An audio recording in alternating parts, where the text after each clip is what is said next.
करके अभी अभी केवल 6 दिन पहले नाजायज संबंध स्थापित किए। इस भारत के अंदर लगभग 80% बच्चों ने 14 फरवरी को नाजायज संबंध स्थापित किया आपके भारत के अंदर। आपके बेटों की बात नहीं करता, मैं आपकी बेटियों की बात करता हूं। भारत के अंदर 80% बेटे, 80% बेटियां जो कॉन्वेंट स्कूल में आज पढ़ते हैं, जो इंग्लिश मीडियम में आज पढ़ते हैं, नाजायज संबंध स्थापित कर रहे हैं। जैसे यूरोप के अंदर एक दिन के लिए मदर्स डे, ये लिख रहा है ना, आपने विषय दे दिया सामाजिक धार्मिक सुधार। सामाजिक सुधार कर देता हूं आज इस 30 मिनट में, कान खोल करके सुनते जाना। और बेटे वाले नहीं, बेटियां वाले भी। जैसे एक दिन के लिए यूरोप में मदर्स डे, एक दिन के लिए चिल्ड्रंस डे, एक दिन के लिए फादर्स डे, एक दिन के लिए टीचर्स डे, ऐसे ही आपके बच्चों ने एक दिन निश्चित कर लिया है। क्या कि आज हम खुल के व्यभिचार करेंगे, दुनिया की कोई ताकत हमें रोक नहीं सकती। आज वैलेंटाइन डे है, आज वैलेंटाइन डे है, और आज हम व्यभिचार करेंगे खुल के। और मुझे तो एक ही दिन का पता था, मुझे तो एक ही दिन का पता था, 14 फरवरी का। मुझे स्वामी आर्यवैश्य जी ने बताया, क्योंकि हरियाणा के ही सब परिचित होंगे, आर्यवैश्य जी से सब परिचित हैं, आए होंगे यहाँ पे कभी। आर्यवैश्य जी सारनाथ के अध्यक्ष रहे और कई वर्ष रहे। और जब स्वामी आर्यवैश्य सारनाथ के अध्यक्ष रहे, पास पढ़ाने को पैसा नहीं है, इसलिए इसे गुरुकुल में डाल दिया। इनको तो हीन भाव से देखा जाता है, इनको सम्मान की दृष्टि से देखिए। ये ब्रह्मचारी जब कभी चलता था, ये गुरुकुल का ब्रह्मचारी जो समाज के अंदर कभी निकल कर चलता था, इतिहास साक्षी रहा है। यदि सामने से राजा हाथी पर आ गया तो राजा हाथी से उतर जाया करता था कि गुरुकुल का ब्रह्मचारी सामने से आ रहा है। ये सम्मान था गुरुकुल के ब्रह्मचारियों का। कभी अपने आप को आप हीन नहीं समझेंगे, और हीन दृष्टि से आप उनको देखिए जो कॉन्वेंट में पढ़ते हैं। वो पैसे वाले तो अपने आप को समझते होंगे, लेकिन वो अनाथालय में पढ़ते हैं। आप अनाथालय में नहीं पढ़ते।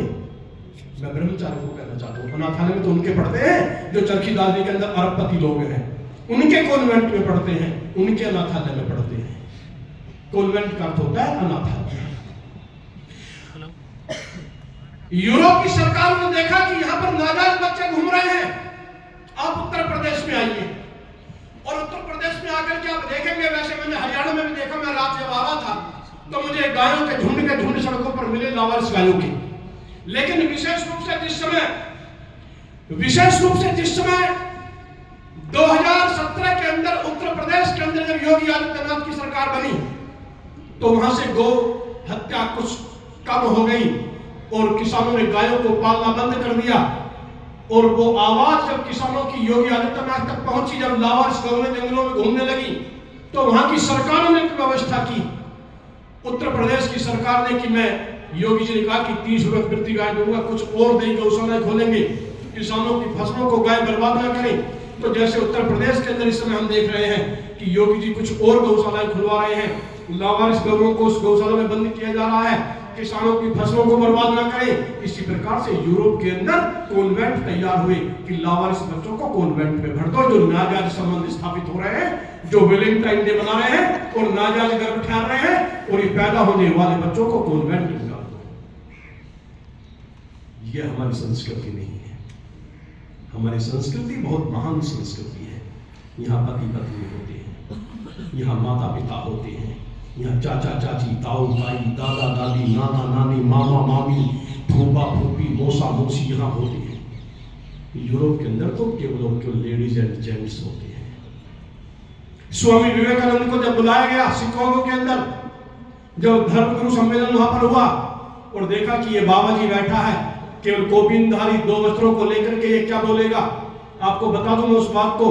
तो विवेकानंद को जब वहां पर बुलाया गया था विश्व गुरु धर्म सम्मेलन के अंदर, तो वहां पर जब विवेकानंद जी आए थे, आकर के मंच से जब उन्होंने पहला ही वाक्य बोला कि मेरे प्यारे भाई और बहनों, 10 मिनट तक 1 मिनट मिली थी विवेकानंद जी को, 1 मिनट मिली थी बोलने के लिए।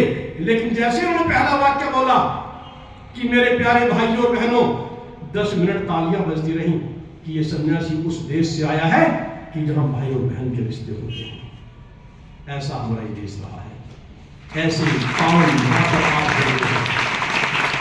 मैं आ रहा हूं लौटकर नहीं, जात कर्म संस्कार के उपरांत 5वां संस्कार नामकरण संस्कार मेरा ऋषि लिखता है। और 11वें दिन से लेकर के